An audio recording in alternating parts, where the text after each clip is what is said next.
నమస్తే, welcome to our channel. నేను మిషాల్ని. YCP నేత పోషాని కృష్ణమురళి ఏపీ పోలీసులు అరెస్ట్ చేశారు. అయితే దీని మీద పూర్తిగా విశ్లేషించడానికి మనతో పాటు ఉన్నారు ప్రముఖ రాజకీయ విశ్లేషకులు అంకంరావు గారు ఉన్నారు. వారిని అడిగి కొన్ని విషయాలు మనం తెలుసుకుందాం.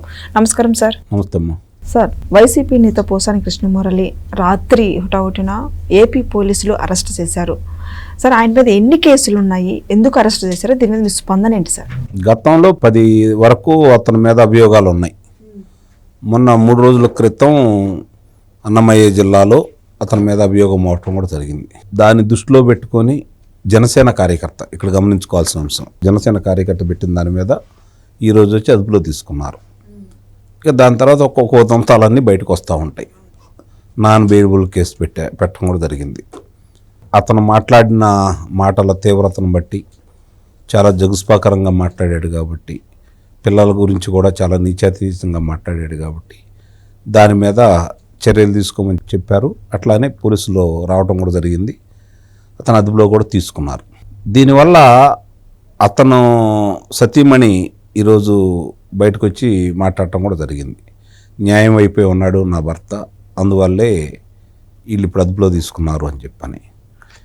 కాకపోతే ఒకసారి గనక ఆ భర్త మాట్లాడినటువంటి గతంలో నాయకుల గురించి కావచ్చు, నాయకుల కుటుంబాల గురించి కావచ్చు, పిల్లల గురించి కావచ్చు, లేదా పత్రికాధిపతులు కావచ్చు, ప్రసార మాధ్యమాధిపతులు కావచ్చు, వాళ్ళ గురించి అతను ఒక్కొక్కళ్ళ గురించి ఏమేమి మాట్లాడో ఒకసారి ఆమె కనుక చదివి మళ్ళీ తిరిగి అదే మాటలు ఆమె చెప్పి ఇందుట్లో తప్పు లేదు కనుక ఆమె చేత చెప్పి అంటే ఇక దాని గురించి మనం ఆమె గురించి మాట్లాడుకోవాల్సిన అవసరం కూడా ఉండదు. ఇన్ని జరిగిన తర్వాత కూడా అతను ఇష్టారీతిగా సభ్య సమాజం తలదించుకునే విధంగా చంద్రబాబు నాయుడు గారిని కావచ్చు, లోకేష్ బాబు గారిని కావచ్చు, పవన్ కళ్యాణ్ గారు కావచ్చు, చిరంజీవి గారిని కావచ్చు, వాళ్ళ కుటుంబ సభ్యుల్ని కావచ్చు, అలాగే అతన్ని తొలిసారిగా ఉద్యోగం అవకాశం ఇచ్చి మరి అతను ఉద్యోగస్తుడిగా మారడానికి కారణమైనటువంటి రామోజీరావు గారిని కావచ్చు, ఈనాడు పత్రికాధిపతి, మరి చనిపోయి ఎక్కడున్నారో మహానుభావుడు, మరి అట్లాగే ఇప్పుడు ఉన్నటువంటి ఆంధ్రజ్యోతి, ఏబిఎన్ ప్రసార మాధ్యమాల అధిపతి రాధాకృష్ణ గారు కావచ్చు, అలాగే TV5 యాజమాని చైర్మన్ గారు బిఆర్ నాయుడు గారు కావచ్చు, ముఖ్యంగా ఆయనకి తిరుమల తిరుపతి దేవస్థానం పదవి ఇచ్చినప్పుడు ఏ విధంగా మాట్లాడాడు, ఆయన ఏ విధంగా తోలనాడాడు, ఇవన్నీ కళ్ళ ముందు అందరూ విన్నవే, చూస్తున్నవే. కాబట్టి ఇప్పటి వరకు ఎందుకు అతను అదుపులో తీసుకోలేదనే భావనలోనే ఉన్నారే తప్ప అయ్యో పాపం పోసాని కృష్ణమురళిని అదుపులో తీసుకున్నారని చెప్పి ఎవరో అయితే భావించట్లా. అంటే అతను రామోజీరావు గారు కావచ్చు, రాధాకృష్ణ గారు కావచ్చు, లేకపోతే బిఆర్ నాయుడు గారు కావచ్చు, అలాగే ఈ రాజకీయ నాయకులను కావచ్చు, ఇష్టారీతిగా మాట్లాడినప్పుడు కూడా ఎందుకు ఇంకా వీళ్ళ అధికారంలోకి వచ్చి 8 నెలలు దాటి ఇన్ని రోజులు అవుతున్నా కూడా ఇంకా అతను అదుపులో తీసుకోలేదు అనే భావన అయితే ప్రజల్లో ఉన్నమాట వాస్తవం. అందువల్లే ప్రజలు ఈరోజు అతను అదుపులో తీసుకుంటే అయ్యో పాపం అనేవాళ్ళు లేరు. ఇతన్ని మామూలుగా సాంప్రదాయబద్ధంగా అదుపులో తీసుకోవడం కూడా ప్రజలకైతే నచ్చట్లా.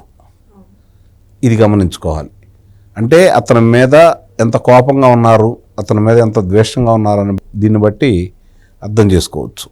మధ్యలో మరి జ్ఞానోదయం అయిందో లేకపోతే ముందు వర్రా రవీందర్ రెడ్డి ఇలాంటి వాళ్ళని అదుపులో తీసుకొని, బోరుగడ్డ అనిల్ ఇలాంటి వాళ్ళని తీసుకొని ప్రత్యేకమైనటువంటి పరిస్థితుల్లో వాళ్ళు ఉన్న పరిస్థితులను దృష్టిలో పెట్టుకొని నాకు కూడా అలాంటి ఏదైనా జరుగుతున్న భయపడ్డాడో మొత్తానికైతే తెలియదు. కానీ నేను రాజకీయాల దూరంగా ఉంటాను, ఈ రోజుతో రాజకీయాలకు రానని నవంబర్లో అతను ప్రకటించడం కూడా జరిగింది. కానీ చేసిన పాపాలు, మాట్లాడిన మాటలు ఇవన్నీ అయితే మర్చిపోరు కదా జనాలు. కాబట్టి అవే ఈరోజు వెంటాడుతున్నాయి, అతను అదుపులో తీసుకోవడానికి కారణమైనవి అని అయితే నేనైతే భావిస్తున్నాను. అయితే వైసీపీ నేతలు కానీ కార్యకర్తలు కానీ కక్షపూరితంగా చేస్తున్నారు ఈ కుట్ర అని మాట్లాడుతున్నారు. దీని మీద వాళ్ళు అంతకంటే ఇంకా గొప్పగా ఏం మాట్లాడతారు? ఇప్పుడు వచ్చి పరామర్శించిన వాళ్ళందరినీ ఒకసారి చూడండి. ఇప్పుడు వాళ్ళు అదుపులో తీసుకున్న వాళ్ళందరినీ, పిన్నెల్లి రామకృష్ణారెడ్డి కావచ్చు, నందిగం సురేష్ కావచ్చు, బోరుగడ్డ అనిల్ కావచ్చు, వండ్లమనేని వంశీ కావచ్చు, ఇప్పుడు పోసాని కృష్ణమురళి కావచ్చు, వీళ్ళందరికీ సంబంధించింది ఎలాంటి ఆధారాలు లేకుండా వీళ్ళందరూ గాంధేయ సిద్ధాంతాలతో ముందుకెళ్తూ ఉంటే ఈ ప్రభుత్వం అదుపులో తీసుకుందని మనం భావించాలా?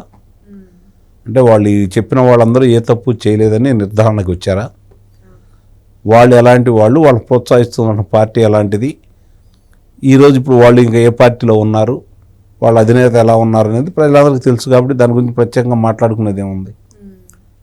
ఇప్పుడు అది అందుకే నేను అంది, ఇతన్ని ఎవరైనా అదుపులో, ఒక వ్యక్తి అదుపులో తీసుకుంటా ఉంటే అధికార పార్టీ వాళ్ళు సంతోషపడవచ్చు, కానీ ఆ పార్టీ కార్యకర్తలు కూడా ఇతను చూసి సంతోషపడుతున్నారు అదుపులో తీసుకున్నందుకు. కారణం ఏంటంటే ఈరోజు ఆ పార్టీ ఓడిపోవడానికి జగన్మోహన్ రెడ్డి నిర్ణయాలు ఎంతగా ప్రభావితం చేశాయో, ఏ విధంగా అయితే ఇలాంటి దుర్భాషలు ఆడారో వీళ్ళందరి యొక్క ప్రభావం కూడా నిస్సందేహంగా ఓటమిలో ఒక భాగం అయితే మాత్రం అయిందనేది నిస్సందేహంగా చెప్పొచ్చు. అలాగే పోషాని కృష్ణమురళి అరెస్ట్ అయిన తర్వాత కొడాలి నాని కానీ పేరిన్ నాని కానీ జగన్మోహన్ రెడ్డి వీళ్ళందరూ ప్రెస్ మీట్ పెట్టి మాట్లాడుతున్నారు. తప్పు చేయని వాళ్ళను కూడా ఇంత ఖండించి జైలుకి తీసుకెళ్తున్నారు. మేము అధికారంలో వచ్చినప్పుడు ప్రతి ఒక్కరిని ఎవరిని వదలనము అన్నట్టు మాట్లాడుతున్నారు. దీన్ని ఎలా చూడాలి సార్? ఇప్పుడు ఆయన 10 సార్లు 15 సార్లు వదలమన్నాడు. ప్రత్యేకంగా ఈరోజు అనేది ఏముంది? ఇక అంటూనే ఉంటాడు. మిగిలిన అందరూ కారాగారం వెళ్ళిన తర్వాత ఆయన కారాగారం వెళ్ళబోయే ముందు వరకు కూడా అంటాడు. ఎందుకంటే రేపు పొద్దున అతను పార్టీ అనేది ఉండదనేది ప్రజల అభిప్రాయం. రేపు పొద్దున వాళ్ళ అధికారంలో, అంటే పార్టీ లేనప్పుడు ఇంకా అధికారంలోకి ఏమొస్తాడు? కాబట్టి అది ఎంత కలలేనేది ప్రజల అభిప్రాయం. కాబట్టి అతని గురించి పట్టించుకోవాల్సిన అవసరం కానీ, అతని మాటలు తీవ్రంగా పరిగణించాల్సిన అవసరం కానీ లేదని అయితే నేనైతే భావిస్తున్నాను. అది ఇప్పుడు పోసాని కృష్ణమురళి ఏమో వాళ్ళ వైపు ఏమో మా ఆయన ఏ తప్పు చేయలేదని మాట్లాడుతుంది. దీని మీద మీ స్పందన ఏంటి? ముందే చెప్పానుగా, మామూలుగా సహజంగానే ఎలాంటి భార్యలు అనేవాళ్ళు భర్తను కాపాడుకోవడానికి ప్రయత్నం చేస్తారు. అది హిందూ సాంప్రదాయం, అనాదిగా వస్తుంది. ప్రత్యేకంగా కొత్తగా వచ్చేది ఏం లేదు. బోరగడ్డ అనిల్ భార్యను చూసాం, నందిగం సురేష్ భార్యను చూసాం, మొన్న వల్లభనేని వంశీ గారి భార్యను చూసాం, ఇప్పుడు ఈయన భార్య మాట్లాడుతూ ఉంది. ఇందుట్లో వీళ్ళు మాట్లాడిన దాంట్లో ఏదన్నా వ్యత్యాసాలు ఏమైనా ఉన్నాయా? అందరూ ఒకే విధంగా మాట్లాడుతున్నారు కదా. గతంలో పట్టాభిని అదుపులో తీసుకున్నారు, వాళ్ళ భార్యను గృహ నిర్బంధం చేశారు. ఇప్పుడు మీకు అలా కాలేదు కదా, లేదు. వ్యత్యాసం అనేది అర్థమవుతూ ఉంది కదా సార్. అలాగే వల్లభనేని వంశీని కస్టడీకి తీసుకుని ఈ రోజుకి 3వ రోజు అనమాట. అయితే పోలీసులు అడుగుతున్న క్వశ్చన్స్కి నాకు తెలియదని సమాధానమే చెప్తున్నాడు. దీని మీద మీ స్పందన ఏంటి సార్? కొన్ని విషయాల్లో అతను దొరికిపోయాడని చెప్పి చెబుతున్నారు. కళ్ళ ముందు ఆధారాలు పెట్టిన తర్వాత తడబడ్డాడని చెబుతున్నారు. మళ్ళీ ఇంకా కొన్ని రోజులు విచారణ అతను సహకరించట్లేదు కాబట్టి మా విచారణకు అనుమతించండి అని చెప్పి వాళ్ళు దరఖాస్తు చేసుకోబోతున్నారు. ఎవరైనా సరే మేము మామూలుగా మీరు తప్పు చేశారంటే మేము తప్పు చేసామని ఎందుకంటారు? తప్పు చేయలేదని అంటారు, న్యాయస్థానాలకు వెళ్తారు, రక్షించుకోవాలని ప్రయత్నం చేస్తారు. పోలీసులు తనదైన పందాలో విచారించినప్పుడు మాత్రమే అన్ని విషయాలు బయటకు వస్తాయి. భవిష్యత్తులో ఆ విధంగా ముందుకెళ్తారని భావించాలి మనం. Thank you sir. Thank you.